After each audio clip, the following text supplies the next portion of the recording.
le profil de consommation reflète un peu le moyen, la méthode de consommation de votre électricité sur une période donnée.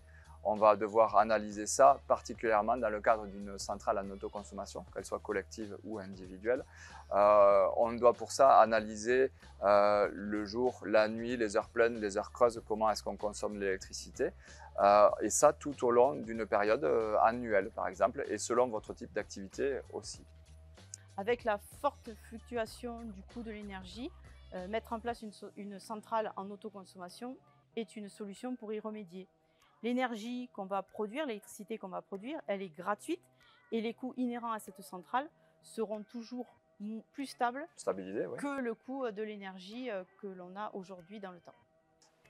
Mais dans tous les cas, Patricia, avant de s'engager, il y a quand même 3 points clés à savoir, des questions à se poser, notamment quelle est ou comment s'implante la centrale photovoltaïque.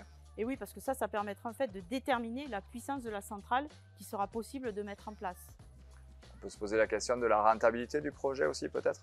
Oui, alors là, l'installateur nous fournira en fait le taux d'autoproduction et le taux d'autoconsommation, ce qui permettra en fait de voir quelle rentabilité je peux espérer sur cette centrale en autoconsommation. Puis après, d'une activité à une autre, ça peut être différent aussi. On doit analyser un peu le besoin d'énergie de mon entreprise.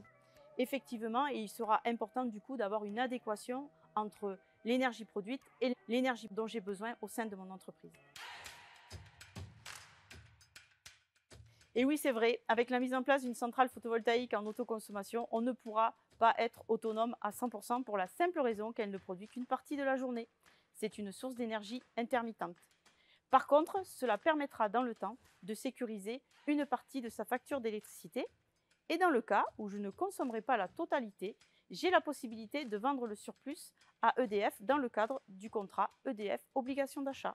Puis en plus, Patricia, avec le développement de certaines technologies comme la mobilité, comme le stockage et surtout le stockage en fait, le stockage par batterie, ben, ça va développer la filière photovoltaïque. L'ADEME en ce sens pousse beaucoup à l'innovation, recherche et développement sur le stockage de l'électricité. Dans quel but? C'est d'économiser, en fait, de rendre cette technologie le plus accessible possible. Et puis, ce n'est pas négligeable non plus, c'est surtout de protéger notre réseau. Le réseau tel qu'on le connaît, ben, le stockage va le permettre de rendre plus flexible, en fait, la gestion, le pilotage de l'énergie.